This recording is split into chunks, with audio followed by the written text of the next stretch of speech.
Okay,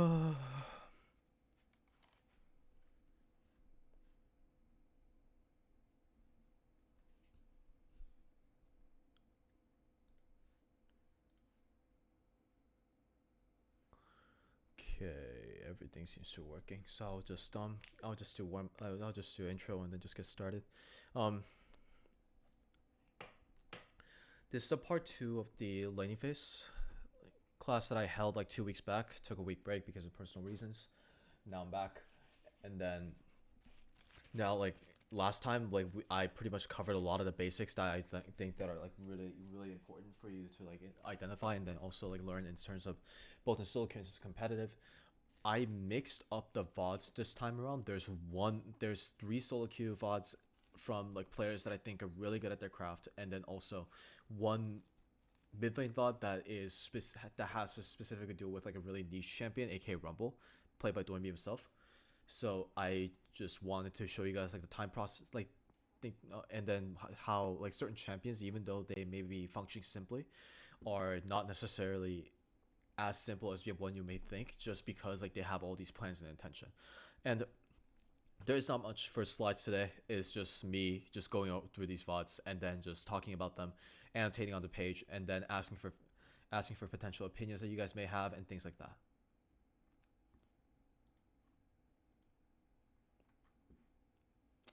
So without further ado, let's get on with this one.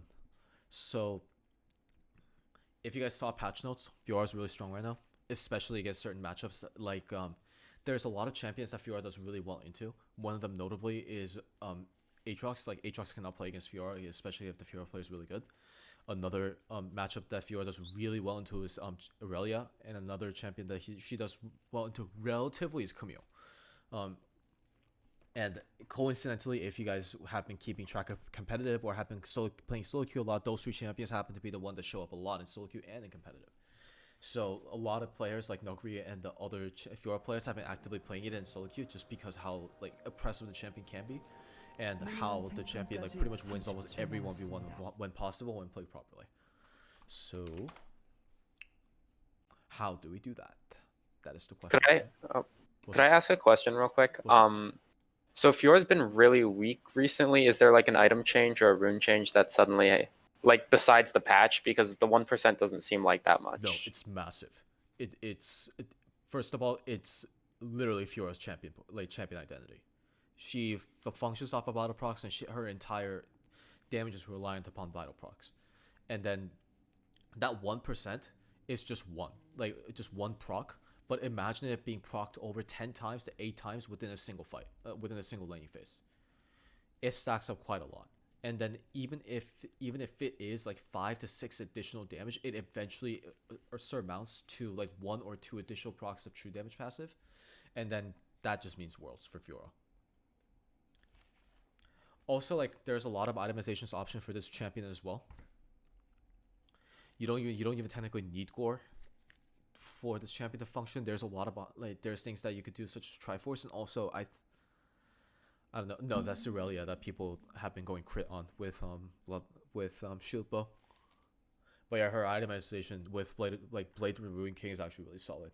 You can one shot people, but that's almost the case with almost every single AD top laner that is happening. Like that is the case right now. And do you think it's always Fleet then, because she's running Fleet here? Or depends. Grasp is really good against lanes that you need to really trade really hard. The reason why Nuguri went Fleet was because one, Alacrity is really useful on Fiora at the later stages, and it's really nice to have that. Also, having double like sustained secondary on Fiora is really helpful as well, because your laning phase becomes very stable. So usually you want to have either like green red or yellow red, and he chose yellow red because this lane is nowhere as hard. Even when he burnt ignite like this, see how unfair this lane is. And this is why I want to start with this VOD more than anything, because this is how you like snowball such a one-sided lane into your advantage. One thing to notice is that Fiora's cooldown on her Q resets whether or not you hit the vital, as long as you hit a champion or finish off a minion. So whenever that happens, then the reset always occurs. as long as you finish off a minion or like you proc a vital proc. But it doesn't matter in this case because all he needs to do basically is just to ensure that like there's always going to be a second situation where whoever hits first to 2 is the one that who's going to have a major advantage. But right now, if you think about it, if Camille uses rushes first to 2 and then gets E immediately, then there's a couple things that he has to do. First is that he actually has to contest these minions against a champion who has a superior level 1. Camille, even with her W star, cannot possibly contest. Why? Because if she tries to W Fiora when she's about to hit this minion like these, and all she has to do is just run in, then she just avoids like the healing part of the W, and then like Camille has to play scared. And then the champion's cooldowns, in terms of her passive, it's not that high and like not that low in the earlier stages. So the fact that this guy played this aggressively and gets punished like this immediately makes the lane really, really volatile.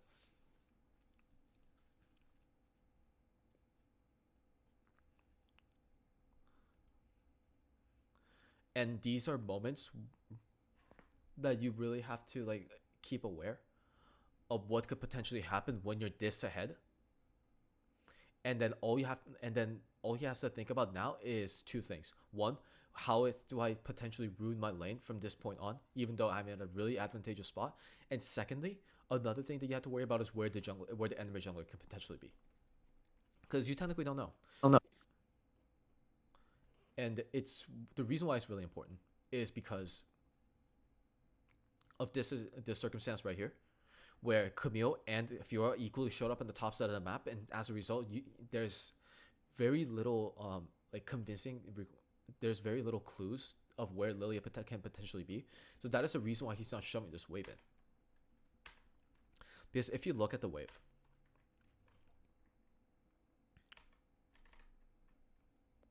even in these situations where he immediately TP's back, these are normal situations where you would not like to go for a trade because of multiple reasons. One, he has a pot advantage, and then Noguri just decided to buy Cole, aka his favorite item. If you know anything about this player, you know that he is addicted to getting Cole second to buy, and he gets away with it too because his lane phase is insane. And as a byproduct, spending 450 gold on a Cole pretty much means that you basically have not gotten yourself a stat lead in terms of itemization. That's what you have to realize. So when you don't have a stat itemization lead and all you have is level 2 versus level 2 in a wave like this, then you actually have to play pretty scared. But he's actually trading regardless.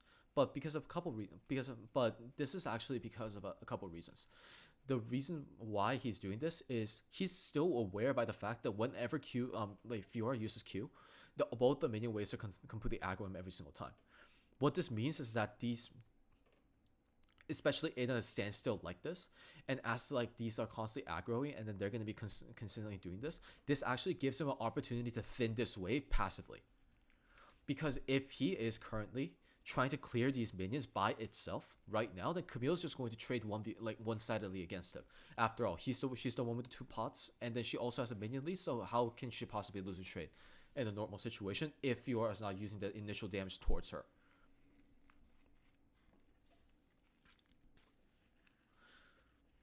So when the Camille's technically low and then have to clear these camps, these are the only moments that he's actually last hitting these. Because remember, he doesn't necessarily want to have a one-sided fight where the Camille gets to hit him first. He always wants to either hit her first or have an equal scenario where they could trade.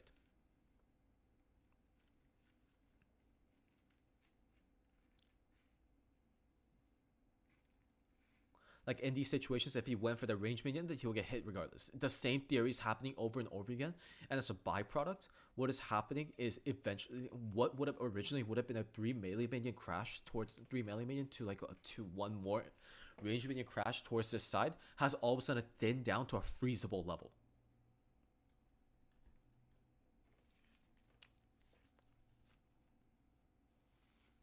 And if you're wondering why the minion wave was forced to thin, is because these minions are spending all this time hitting Fiora instead of these minions. As a result, they live longer and they hit them for longer. As a result, the minions died naturally because of the minion damage that has been dealt from the blue side, while the red side is not having the same time to deal the damage back. And that is exactly what happens if you constantly trade aggressively in the top side. Also, for apologies for any bot laners that are around in this call, because one, I'm not very familiar with bot lane matchups, so I would like to stick to my expertise, which is top lane and mid lane. And also because the bot lane synergy stuff is really difficult to find with a lack of pro view. Sad. Indeed. And these are pretty much like, this is when the nail in the coffin happens, because when this position is allowed onto the side of Nidalee and this gank actually goes through, then first, Camille doesn't have TP. So this is a circumstance where the checkmate play for Nuguri is actually not shoving this wave. Because one, he's delaying his recall timer by a lot. He got an assist, but these are timers where you could actually get double doors and just end Camille's career forever. He already got his longsword sure, so you may be a little bit behind in terms of itemization. But it just means that you get total autonomy over the lane, and then you could actually hit versus 6 first because of the stacked wave is just going to be coming here. Because this is what happens. Let's say that he just leaves this lane here after killing these 2 melee minions, because they're going to die anyway. So might as well get the 2 gold. Like 2 minion gold. If these 4 minion waves are staying in this side over this time, the even minion wolf doesn't actually apply too well. So the wave is going to be temporarily frozen onto this side. And remember that this is not a cannon wave. And the reason why it is not a cannon wave is really important is because the differentiation when it comes to the damage, like the minions auto attacking the tower, like these minions, is really significant. If it was a cannon minion, then it will actually shove to the other side because these range minions are so vulnerable. However, since it's not a cannon minion wave, that this wave actually slow pushes towards this side. And this is something that he should be aware of. As such, if he last hit these 2 camps and just recalls right here, then by the time that the waves arrive here, you realize that already this melee minion is already like 66% HP, despite not even dealing any damage to these range minions first.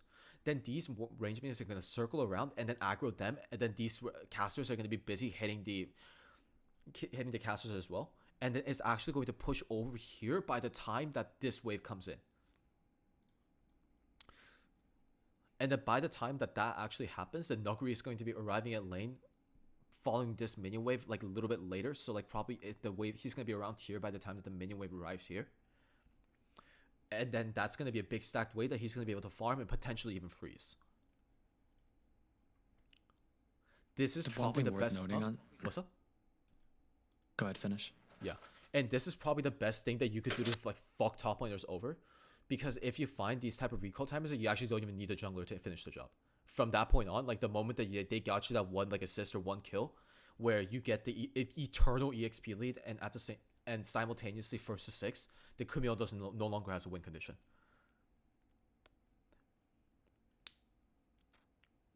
But he doesn't do that. So he's staying in his self lane for longer, and then he's doing the second best thing that he can. So one thing that you probably want to notice is that he's not hitting the minion waves on purpose because he wants to stack it. And the only time that he actually starts hitting it is when the minion wave is the second minion wave is about to crash. So what does that mean? So you don't need to delay the wave. You don't need to delay the wave hitting the wave until the wave arrives here. Because theoretically, if you think about it, the differentiation actually doesn't make that much. Like the difference there's not much of a difference. What I mean by that is when this wave is coming in, this wave is not going to be DPS'd until this wave comes up here. And theoretically, it's going to meet up in this location regardless. So he could actually save a whole lot of time by just auto-attacking minions quickly and just killing them. Because look, he's timing it so that by the time that all the minions are all in formation and they can auto-attack at once, then they're doing their exact job. And if you're wondering why, you should try to shove a big wave into the tower, is simple reason. One, it deals a lot of damage to the enemy turret, which is always nice because it's never going to deal too much damage to the point that the turret plate is going to go away. But it's always going to deal enough to the point that like the enemy top laner has to spend significant amount of time to last hit all of them because it is an immense amount of gold. And also it delays the wave. It keeps the minion wave here as long as possible.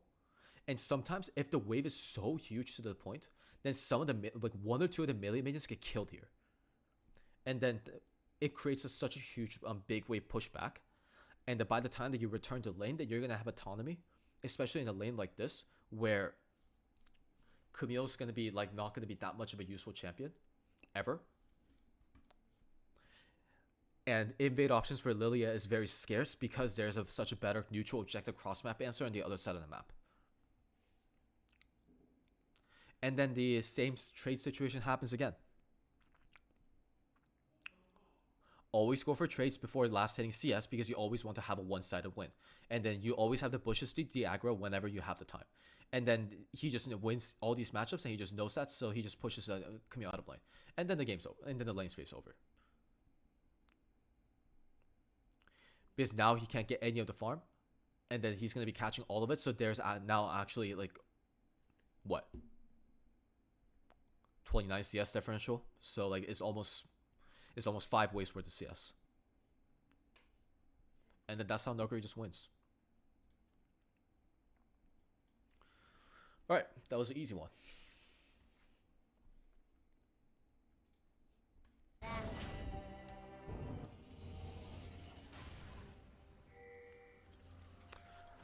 Alright, this is the LPL special. This is the only champion that has ever picked an LPL and well, because I think other teams try to pick this champion and they do a terrible job at it.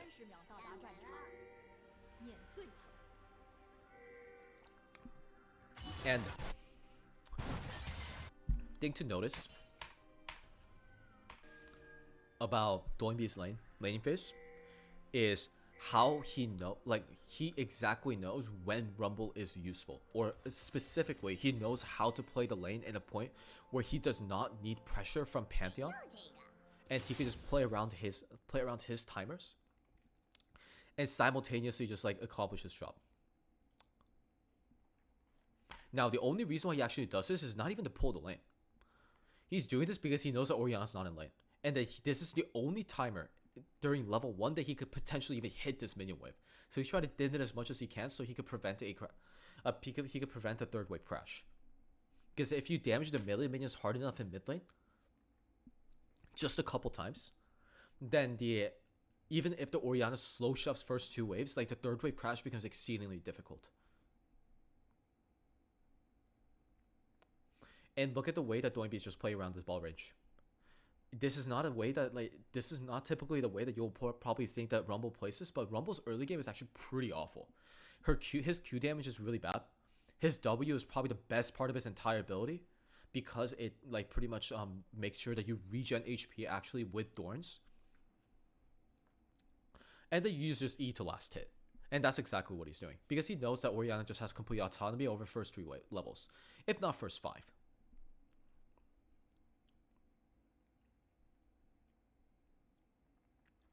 And that these are situations where Knight is actually misplaying because of his positioning right here. The ball is in a really awkward spot despite him having the first 2-second rotation. First of all, it is mental for him to actually get E second because Rumble's not going to be trading him any damage anytime soon. So I know for a fact that he probably has W if he ever played against Rumble, which I'm sure he did because he scrims LPL. And this one minion wave that he gets is temporarily 15 gold, but like what he could potentially do, especially with this timer, if Rumble is not allowed to be anywhere near the proximity of these waves, is that he's constantly able to just dish damage out to Rumble, and then take out one part of the resource that he actually has. Because remember, resources champions are not a cheap way out because usually they're balanced by one thing. They usually either have very poor HP sustain, or their cooldowns are really long. Either way, that is the way that they're trying to be balanced. And in this situation, even with the Doran shield, if Orianna's able to get a really strong level 2 trade in, then Doinby's going to be around this HP. We're eventually going to regen up to like here because of Doran shield.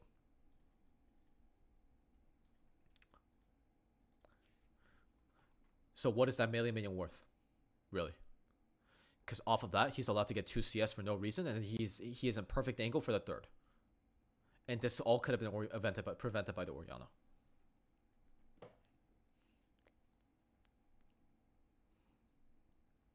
Because the fact that he's allowed to do this is because he's actually not using his ball properly. Because what is he trying to really prevent in this situation, right?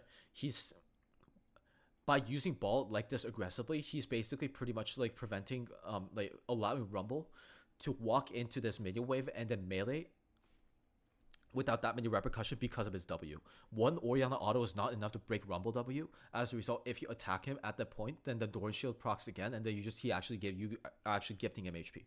It's pretty bad. So since he knows that, he's just walking in because he's not scared about Orianna though. Auto, you see, like that.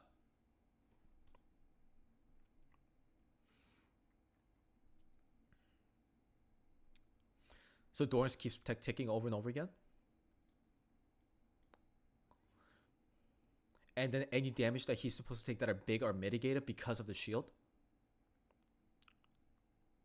And then he's just consistently able to play like this. And the third wave crash is nowhere as big because it's just 3 minions crashing in and then cannon. As a result, Orianna doesn't have that much time to just like play around Prio. And this is the reason why this, like, I think that Knight really misplayed the lane because of the state of this wave. Because look at the champions that are on the enemy team and look at the timer of the timer on the top. It's 305 and the wave is like this. And this is the worst state for mid lane early game in my opinion because it is actually game ruining and a lot of mage matchups. And this is something that LS like complains about a lot because he sees this happen when mid lane mages don't know how to control their wave properly. The wave is hung. And these 3 casters are going to prevent these 5 from ever crashing into the tower safely. Or at least these 3 are always going to be unscathed from the tower. What that means is that when this person has to hit these as much as possible to ensure the crash in order to move for scuttlecrafts.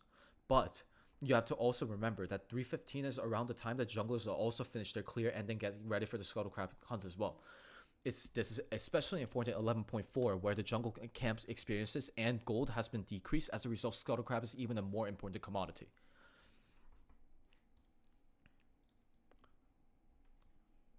So, Orianna just has to play shitless here. What if there's a Pantheon behind him? And then he has to play around the side of Udyr, which is what he's probably doing right now as we speak because he's hovering the top side of the map. But that's still not enough information. What if Pantheon just flash W's onto you and then just Rumble just goes into you and then tries to burst you down with the overheat combo? Then Orianna has to burn flash, which is much more valuable than Pantheon flash, and then you're not gonna have you're gonna barely have your flash up by the time that the next objective is going to be spawning by the time that the dragon is coming up, and then the dragon contests are gonna start happening, and then you're gonna only have it available by the time the herald comes up, which is around the time the Solaners already have their ultimates, and that's like something that you have to be wary of, especially when you're playing against Rumble, where if you don't have flash and you get Rumble equalizer, then you're just gonna get Pantheon.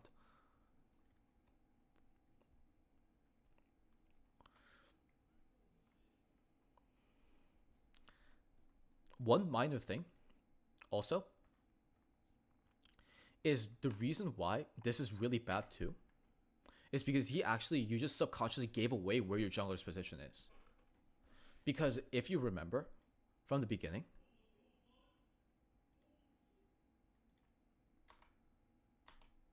there's actually not that much of a good clue of where Udyr starts because neither of the lanes leashed.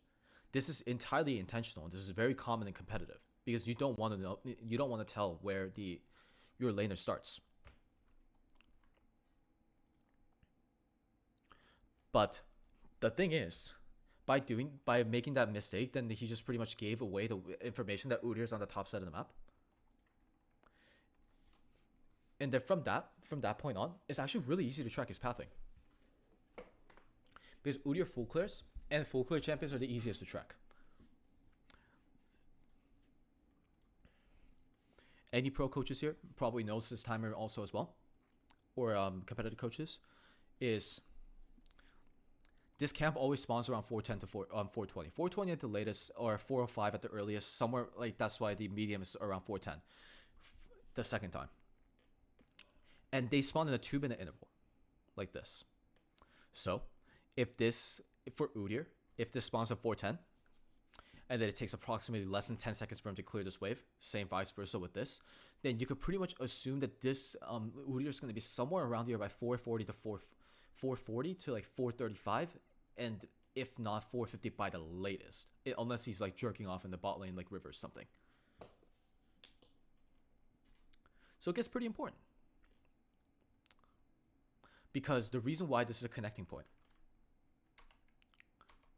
is because not only does it crossover,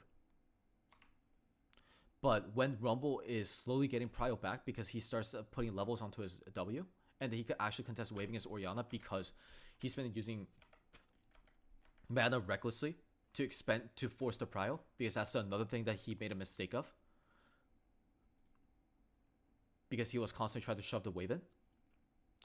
Now, this is another point where it's really important, where this is when Orianna has to ask for bail. Bail meaning that jungler needs to come in and to shove the wave and then let Orianna reset. Why? Because in this situation, she could never do anything to Rumble. She definitely cannot kill him, and she cannot contest level like minion wave against him. So she loses prio regardless. Longer she stays here, worse it is for the team. Because again, Rumble doesn't have mana. So with mana being burnt, and Doinby having a pretty good idea of what timer that Udyr is going to be in, he comes over at the time of like 4:30, and then drops the ward. And then he notices that it's not here yet. And then soon enough, the Raptors is up at 4:40, like I said, and the Udyr's there. So off of the fact that Orianna was hovering to the top side of the map, he was able to get this info. Pretty neat, huh?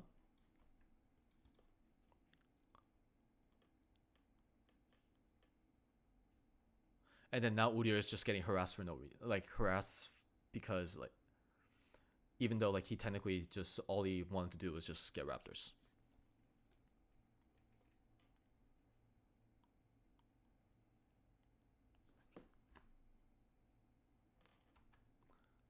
Eventually, though, the reason why I really like Doinby's Rumble is because he actually knows at what timer that he actually needs to shove out his lane and pressure. Because the reason why, because one, he knows that Orianna no longer has mana. And then now, this is actually around the time, the cusp of the time that Rumble becomes really, really strong, which is very close to level 6. And he actually has the perfect reset timer to pull off the moment that this cannon minion arrives, and by the second cannon minion that you're going to have your level 6. Now, Rumble's effectively a stronger champion than Orianna until the champion gets items. And then, as a byproduct of her using mana, then she just cannot recall this safely. And this is a moment where a typical laner versus Doinby kind of differs a lot. Because this is normally a time where he would reset. But he doesn't do that because of a couple of reasons. One, if he resets, then Orianna's going to follow. And if Orianna follows, then she actually gets she's going to get Lost Chapter Gold.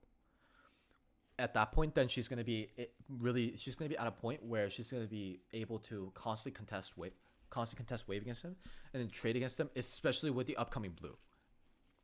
And he doesn't want to have that happen, so he has to make a play now.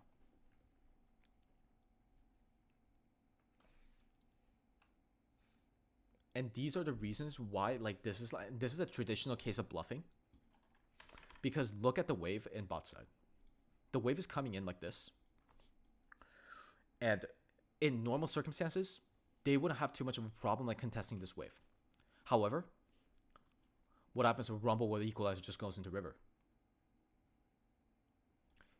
If you saw the wave like just a moment there, then that's actually almost a freeze wave.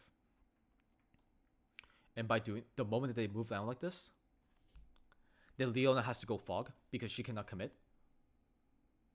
And then Kai'Sa has a really uncomfortable time, like actually CSing, and realize that she backs off because Rumble would just went into river. Because the way that you know this is the moment that the Rumble appears back on the map, then Kai'Sa returns to the lane. That's how much pressure he's actually applying. And then, of course, he's never allowed to reset.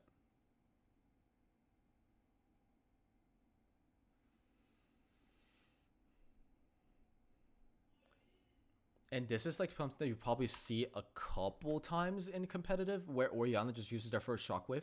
And this is just a similar concept to what we were talking about earlier. Rumble's primary like source of a resource is just HP. As a result, she's just trying to get him to low enough to the point of convincing him to recall. Of course, Doinby's not phased because his mindset is like, okay, you just used 100 mana to use your ultimate, so I have even more autonomy. And then Knight just can't reset. Only way that he resets is if Udyr comes over and then hovers. And that is the reason why at this timer he knows that Udyr is going to be coming. So like he already has his jungler in the back just to make sure that he wins a 2v2. Because what the hell is an Orianna with a 50 mana going to do when in a 2v2 situation, right? So it's keeping him stuck here as long as possible.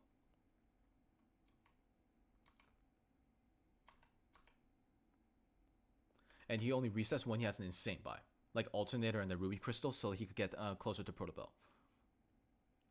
Or Night Harvester, I think. Yeah, Night Harvester.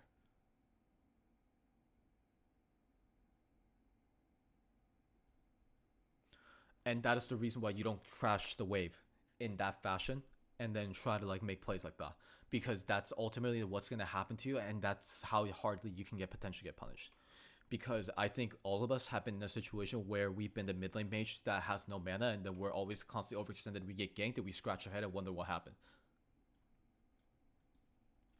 I guess we only have time for one more, but this is like probably a little bit more interesting just because it is Viego.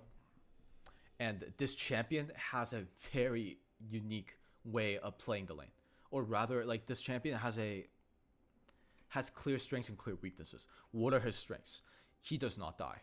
This champion cannot die. Unless you actually go Bramble Vest against him, he will sustain through everything. Even execution is hardly enough. Second is Viego's very, very good at escaping ganks. One, he has a temporary invisibility shroud that lets him makes him a little bit untargetable, and he has a pretty handy dash with his W. His W is pretty useful for escapes as well. And then third, his obvious one that probably everybody knows, he's insane at dueling. So this is where like I was really disappointed in watching Faker do this, because he actually plays level 1 really well, and he should be able to take advantage of this. Because what I was expecting him to do is, we talked about the potential consequences of what happens if the wave gets hung here. And the way that you prevent this from from happening is to create a big enough of a wave that crashes onto the wave to the point that all the minions like that are in opposition gets cleared immediately, and they crash fast enough to the point that the fourth wave after the cannon doesn't arrive here by the time that it is already here. So it's going to be DPSing like this, and it's just going to slow push back, rather than it being hung over the tower and then it just slowly clawing it out and creating a momentary freeze. Because that's not something that we want. And the way that you ensure that from happening is just by having Faker just shove this. Just like slow push this as much as he can. And he knows that his level 1 is stronger because of his double passive proc. Or his passive specifically. Because Talon can't contest to wave level 1.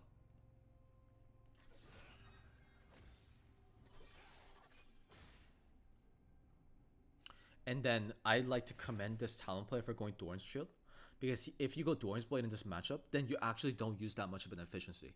Always remember that Doran's Blade and Doran's Shield have specifically very different reasons why you should go them. It's not just getting poked and not getting poked and things like that. If you go Doran's Blade, it is an inefficient item unless you're allowed to constantly auto-attack the wave.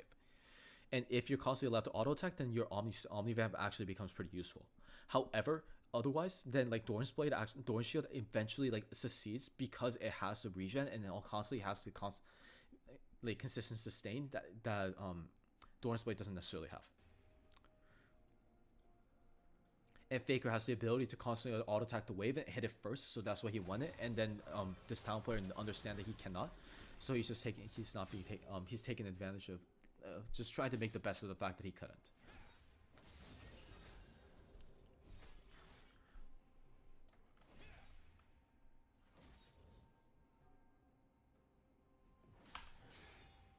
I hope you realize that one auto attack actually ruined Faker's lane. This one right here. Because if you think, this is actually, what he did was actually one barrage additional worth of auto attacks.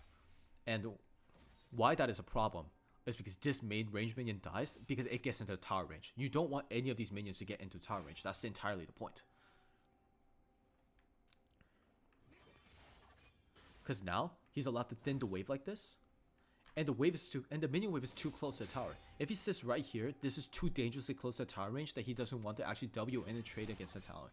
So he's allowed to thin the wave like this and get created into a small freeze lane.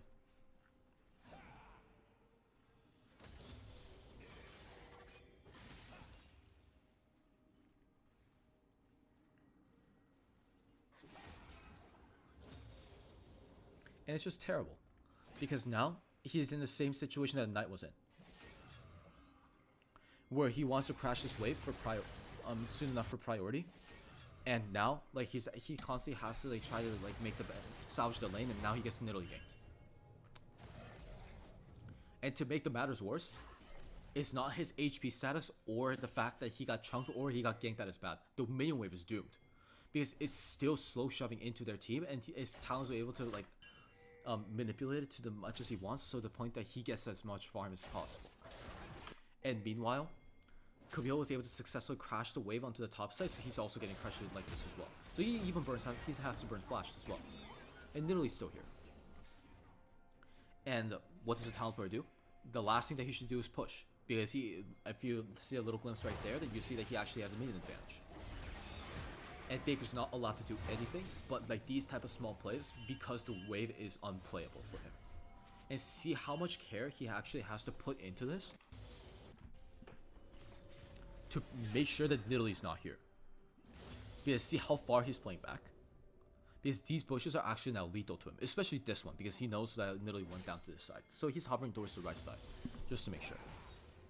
But again, it's a 1 minion wave advantage that is being formed up again. He's staying the wave for no reason, which is like really bad for him, because now there's less DPS. And of course, lo and behold, Nidalee's always here, because he knows how screwed this lane is. And as long as she shows herself occasionally, then Faker has to play really careful. And eventually the wave unfreezes, and he's able to like eventually recover.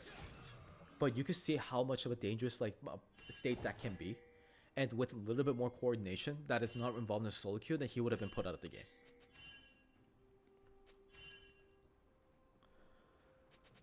Yeah, one of the benefits of me like being able to work with a lot of the EU players recently has been that like I've been able to like discuss a lot about like things like the laning phase and like how a couple intricacies work like this. And the first thing that I learned from them that is pretty simple looking back at it is that the second wave minion crash is this dangerous just because like that. It actually works in almost every wave, but in mid wave is especially dangerous. But yeah, and I think that's where I'm going to call it. And I'll just take questions for like the last 6 minutes, and then I think that'll be like a good way to close it.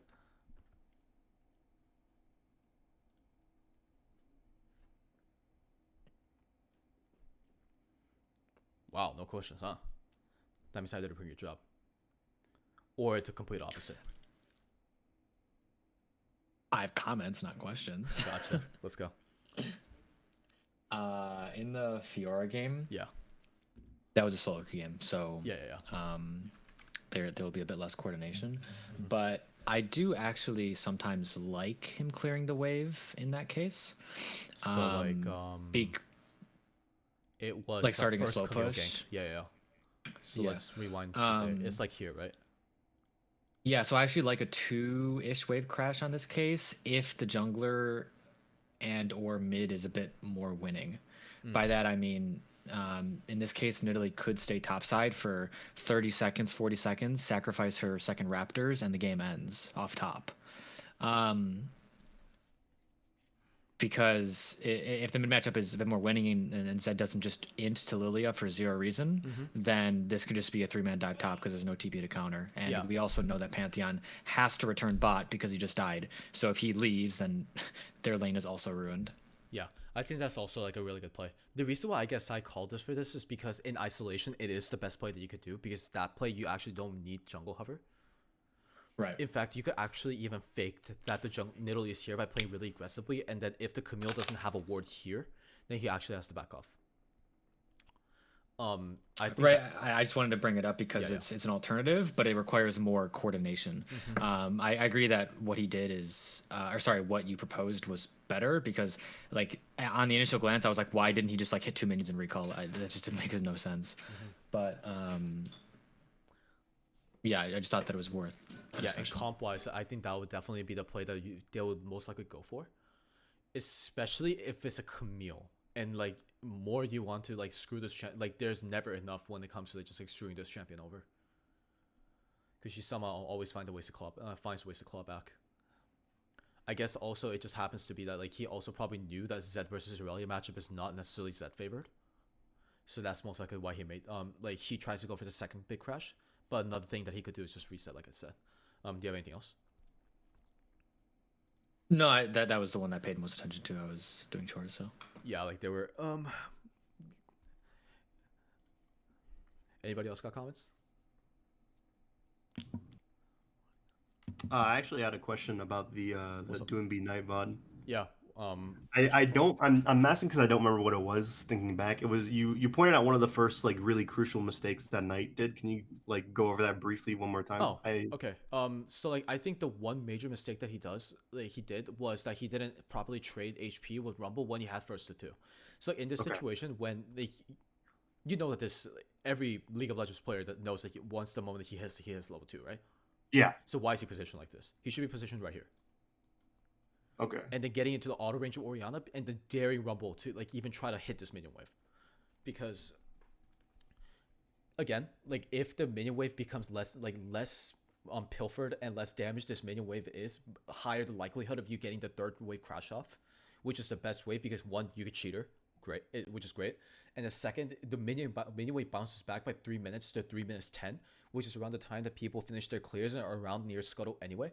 And if the wave bounces back like this, and if you have a decent jungle 2v2 matchup, and then the champion actually has reset and then gotten like a tier or something, or like gotten another buy, and so you have a temporary stat advantage, then Udyr and then like Orianna could pretty much like put Rumble in a really weird situation where if he tries to push for prio, then he gets ganked, or they could create a soft freeze. It's a really good strategy, and it's employed by Syndra a lot, other than any other mage. But like Orianna could do it as well against like such a like easy champion such as Rumble.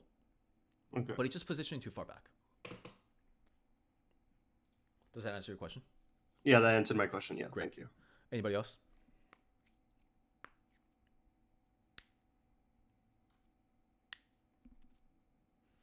Alrighty, then that is third week, and then I'll probably think about what I want to talk about later.